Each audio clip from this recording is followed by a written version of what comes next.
Hey everyone, I hope that you're doing well. Making this video on Tuesday, June 29th, so this is the second day of Unit 3. I'm just finishing up with my feedback for Unit 2. I do recognize that there are several of you who will need to still submit some of the work for Unit 2, and of course, that's fine. Please do that as soon as you're able. Also, do kind of recognize where you're at with the work, yourself, given your own schedules, the way things are going for you this summer. It may be best and make the most sense for you to just jump in and start working on Unit 3 before going back and catching up on Unit 2. Or even Unit 1 in a couple of cases. So let me know if you have questions or you would like some help organizing and kind of resetting where you're at. I really enjoyed reading your thoughts on the transition from the colonial era to independence in Latin America. And of course, there are so many different stories of what independence was, what it meant, not just different from nation to nation. And we talked about how independence became a conservative goal in Mexico and Peru in particular, whereas for people like Simon Bolivar and other independence leaders around the region, independence was a liberal goal. It was a reaction to the King Fernando's unwillingness to allow liberal reforms. And again, remember, 19th century terms liberal and conservative don't mean the same things that they mean right now in the US political sense. So do pay attention to that. In terms of what liberal reforms are, those are things like freedom of speech, freedom of the press, individual rights, free markets. These are things that might sound pretty conservative in a lot of ways. So if you're thinking about the way those terms are used right now.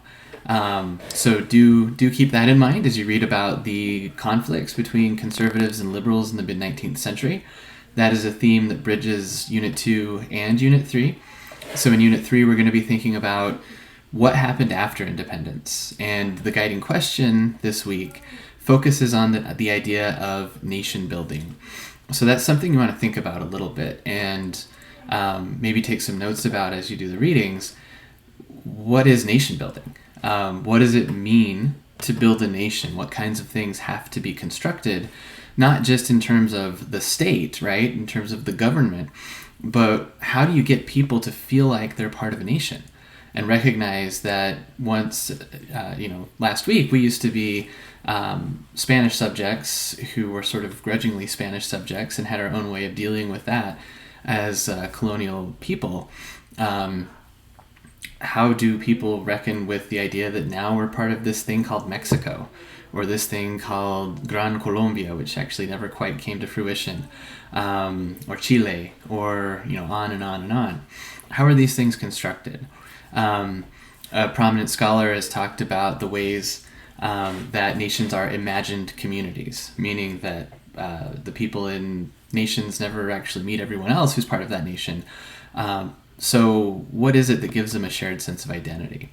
In some regards, it can be things like print capitalism. In some regards, it can be things like culture, or a notion that we share the same faith.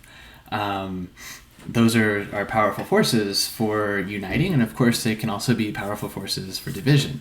As we talked about in Unit 2, the expectations for people of color, for indigenous people, for people of African descent who had been enslaved, some of whom remained enslaved, especially in places like Brazil and Cuba.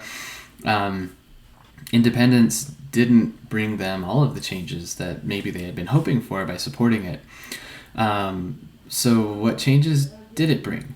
We're going to really think about why the political situation and the economic situation was so shaky in the early years after independence in Unit 3.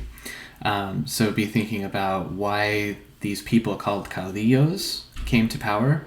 What did it mean to be a caudillo? Why was there so much instability? And what does that help us understand about this notion of nation building? And so I know that I do add those videos in each learning module where I talk through the unit's guiding question, but I'm really trying to emphasize that here. Some of the things that we weren't quite getting to in Unit 2 was adding those specific examples from historical evidence, from historical cases, to help us answer the guiding question, whether on the timeline or in the journal entry. So really try to pick out, examples of people, places, events, what they did, and how they help us answer those questions. So I did give you those elements of Caudillo rule that I just alluded to, liberal, conservative, and I put church in parentheses disputes. The church tended to be on the side of conservatives in those conflicts. So we're thinking about what did those conflicts do in terms of creating a nation? And what about racial difference, right? And so one of the chapters in Wood and Alexander in particular deals with this notion of what does it mean to be a person of a certain national background, but also thinking about that in terms of race. So that chapter is actually called Race and Nation Building, Chapter 6. And so do pay close attention to that one as you work through this unit. As always, please let me know if you have questions, if you have concerns, if you need any help, if you're just wondering about something that we didn't get to discuss in much detail. I'm happy to discuss that, and I hope that you're enjoying our study of Latin America to this point.